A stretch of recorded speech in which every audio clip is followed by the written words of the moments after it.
Tier 1 Fortnite pros are oftentimes seen as unkillable. They run through the lobby, not taking a lick of damage and wiping out opponents within seconds of the fight starting. And so many players, as soon as they know they're getting keyed by a pro, instantly panic and start making mistakes. And I've spent the past 5 years watching these pro players, learning every single secret they have, figuring out exactly what strategies they use while W-king, and also figuring out what mistakes they make. So in this video, I'm going to be not focusing on the pro players, but I'm going to be watching the enemies that they kill, pointing out these players' mistakes from solo cash cup finals, and figuring out exactly what they could have done differently to kill the pro players in these fights. And just to make this video even more powerful for you guys, I'm not just going to be taking a look at some random pro players. I've got 3 of the best fighters in Fortnite's history, starting off with Bolt, who is literally the most mechanically gifted player on NA. He runs around clipping people like it's nothing, and he's one of the best fighters in the game, as well as followed by Pollo. Pollo is so underrated. He just dropped a 33 kill game in finals, as well as of course won 3 consists in a row, finishing off with first place at the global championship. And just to make this even harder, enemies perspectives, we're going to be looking at peterbot. Peterbot is regarded as the GOAT by many people. He is virtually unkillable when he's running through lobbies. He takes no damage in every single fight. He always has the best damage ratio, but I'm going to be showing you guys the secrets that you can use to kill these pro players. So let's get straight into it with first examples. Our first pro player we're going to be looking at how to kill is Bolt. And of course, Bolt is one of the most mechanical and scary players to fight on NA. He just got 2 wins in the solo cash cup, which is where this fight comes from. So let's swap to the enemy's POV and see what they did wrong in this particular fight. So the first mistake that Uzi makes is just a lack of awareness. And even though it looks like he's being fairly aware right here, he's sort of scouting around, he's checking his back occasionally to make sure he's not getting looked at. You should never be in a situation where there's a high chance of you getting beamed, whether it's a rotate, whether it's just mid-game farming. You should always be thinking about how exposed you are. And right here, there's basically a full 360 around him that he can get shot from. And of course, if you know that footsteps only show up at 35 meters, loads of people could sneak up, for example, up to that tree right there and be behind it, waiting to get a beam on you as you go ahead and fish in this scenario. So you always need to be taking precautions to make sure, even though your awareness is good, you're not able to get snuck up on and beamed at the start of the fight, which is exactly what happens right here. And the next mistake is probably the most common one we're going to see throughout this video, is not prioritizing counter damage. So many people do this. They get hit to low HP and they prioritize popping a mini or popping, you know, a slurp or something like that, rather than getting damage onto their opponents, which is the key thing. If you damage your opponent, you crack them as they come over, they're likely to disengage and they're likely to go ahead and pause and heal up themselves, so you have a bit more time to heal up. As you can see right here at the start of the fight, if we watch it back from Bolt's perspective, look how exposed he is. He gets the big beam and his first reaction isn't to block and prevent counter damage. His first reaction is to pull out his own chug cannon and heal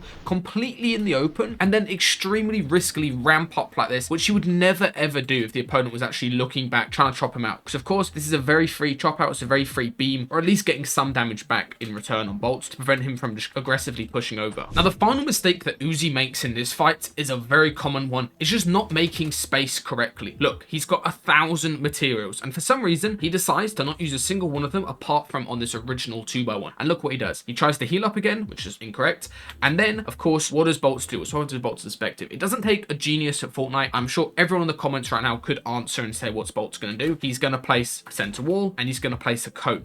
And the whole reason I'm doing this video is because pro players make mistakes and they are killable. So even though that you might be making mistakes in your gameplay, you can still kill pros. And if we take a look at what Bolt does, he does a slightly unoptimal edit, the shot the opponent. Uzi in this case has better shotgun timing because he had his shotgun out, pulled out first, and he shoots first, and Bolt goes down to 30 HP. If Uzi had got a single grey AK bullet on Bolt's as Bolt's pushed over, as you can see he's got a grey AK right there, he would have won this fight. He would have come away with a slurp juice, a scar, a really high chance of making earnings this game, and he would be the one coming out victorious in that fight despite all the mistakes he made. Pros are 100% killable, so let's take a look at some more examples for you guys. Peterbot is one of the most unkillable pros out there, and of course this is shown just by every single cup, the stuff that he does, and this gameplay clip, like what on earth, but he is killable in certain situations. So I'm going to show you guys exactly how some players in this lobby could have done it. And this fight is a really good example of something that I see a lot of players making, which is just being scared to fight and how they approach this. As you can see, Peterbot is baiting out, trying to make this guy to make a mistake, doing an edit, just standing above, trying to pre-fire the guy, and the guy shows that he is just scared initially. He tries to run away, he pulls out his grapple, and he just fumbles off the bat. He's not looking at peterbot, which is a really big thing in fights. So now he's lost track of his tops. Peterbot's able to hit a nice little 100 pump and hit the reset, and this guy is immediately panicking. So you have to show as soon as somebody approaches you that you're willing to fight and that you're a decent fighter. Of course, they might still continue to fight you if they're trying to drop a 20 bomb, but they're still going to show a little bit more restraint if they know that you're trying to do counter peeks, you're trying to shoot back, rather than just playing super scared. And the next mistake this guy makes is a very classic one. As he's trying to pop his slurp right here, as you can see, he's missing the center wall in his 2-1. So all peterbot's going to do, as he smacks on his wall, holds his shotgun out for a second, sees the guy's committing to a slurp, and all he does is double swing to break and then force that wall in. Now the guy, because of that one mistake, not having that center wall edited or just, you know, in his box right there, now he's going to make a whole load more mistakes, and peterbot just takes advantage of all of these mistakes. Catches the guy reboxing, and now the guy's completely panicking, as you can see. And this all basically stems from how he mentally started a fight, trying to run away. You should never, ever run away in a fight, because it just shows that you're a bad player and the other player's not going to treat you with respect, and they're just going to insta it on you and kill you like peterbot did right there. If you guys are enjoying this video and you want to learn more about fighting and the secrets that are holding you back, then go check out the Fighting Masterclass. It is by far the best masterclass I've ever made. The results that we've had from just a month of it being released so far are absolutely crazy. I'll show some on screen right now, and is the best investment you can make if you want to become a tier 1 fighter in Fortnite. Click the link down below and let's get straight back into the examples. This next fight is one of my favorite examples that I can show you guys. As you can see, Chubbs right here has a massive advantage on peterbot. He hits peterbot for 80 at the start of the fight, and this is a really classic thing that people do, which is just over pickaxing. As you can see, all he's doing is swinging and pulling out his pickaxe over and over. He's never trying to spray bait, he's never pumping walls and things like that. And this is a really common thing that people do, that this guy is doing, is as he hops on a wall, he telegraphs it an extreme amount. He's placing this stair, he's going ahead and pulling out his quite loud pickaxe. This FNCS pickaxe is super loud, so it's kind of obvious when you pull it out, and then he's instantly swinging it. And of course, peterbot, being a good player, is already able to get his heal off, and he's already able to take height, which is really key. Whenever you telegraph that you're dropping on a wall, especially pulling out your pickaxe when you do it, rather than holding out a shotgun, the opponent is just going to go straight up on height. But that's not the main mistake that this guy makes. This guy's actually fairly decent. As you can see, he hits another nice little counter pump to Peter and hits him down to low HP. The main mistake that this guy makes is as soon as he takes a little bit of damage in this fight, he isn't crosshair tracking peterbot for whatever reason. What I mean by crosshair tracking is using visual audio and just using your awareness of where the opponent is to keep your crosshair on your enemy. You're making sure you're always looking where your enemy is or trying to look where your enemy is. Instead, he does a really bad job of this. He's got no idea where peterbot is. Like, you can't even see peterbot on his screen as he's popping that medkit, right? He's not looking in the correct spot. Then as peterbot breaks his wall, he instantly starts panicking because he doesn't know where he's getting approached from. Then as he makes his 2-1, look where he's looking. He is looking way back over here, not where the visual footsteps are. And of course, what's peterbot able to do? Because the guy's not looking where he's coming from, he's not able to hold his wall in time. Peterbot runs over, grabs it, and gets a free kill. And that guy had a mass advantage. He dealt like over 150 damage to peterbot in that fight. Of course, he had a slurp going, but that was definitely a winnable fight. He just made a bunch of mistakes towards the end of it. This next opponent actually did a bunch of things correctly in this fight, so I want to highlight them to you guys and just show you how you're able to put up a fight against really good pro players like peterbot. The first thing that he didn't do is he didn't insta edit, especially when somebody's just baiting, swinging your wall, waiting for you to react. He didn't insta edit. Instead, he did something incredibly smart. He moved backwards and gave himself a cross box peek. So he's using 2 boxes worth of space right here. So he's now got 2 right-hand peaks way back, and he catches peterbot off guard and is able to hit peterbot for 50 damage at the start of this fight. Then he makes a very minor mistake, and you guys might not even realize that this is a mistake. What he does is he turns 180 degrees backwards and makes space backwards, which is a massive issue. The issue with doing this is now your opponent knows you're facing the wrong way, so they're just going to spray through and you can't really do anything in return. Instead of making space backwards, you should always make space to your left, which gives you a natural right-hand peek. So if you made a box out this way, if you can imagine, he would now have a right-hand peek as peterbot would be spraying forward, and he'd be in a really advantageous position to shoot back in this spot. Instead, he makes space backwards, which of course gets him sprayed, but he does do the correct thing again right here,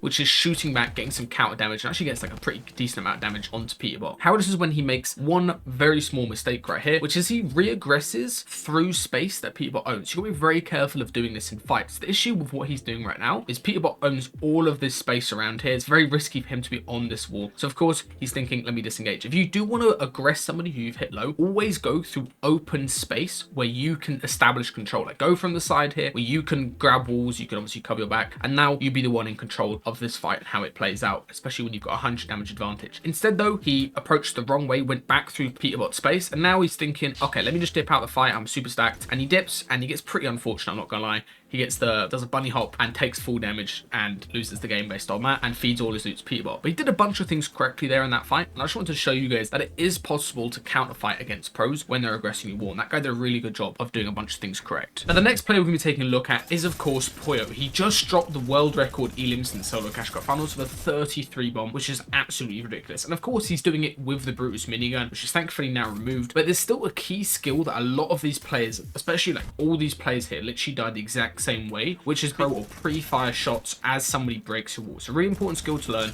so let's watch back one of these key fights, as well as another really important fight as well. It's actually just running around and abusing the fire rate of the minigun, which is super overpowered. But this tip applies to no matter if somebody's got an AR and they're spraying on your wall, an SMG if it's a controller player or something like that, spraying on your wall, this tip still applies, and this mistake is still really crucial. So what Poyo does is he gets himself back to full HP. Ishu, who's the player that he's against, who's actually a pretty good player, he's got around 4k earned on Central, as you can see, does the correct thing. He's made all the space, he doesn't heal up straight away, he's not trying to pop a mini for 7 or pop in a big, which is a really bad play to do in this situation.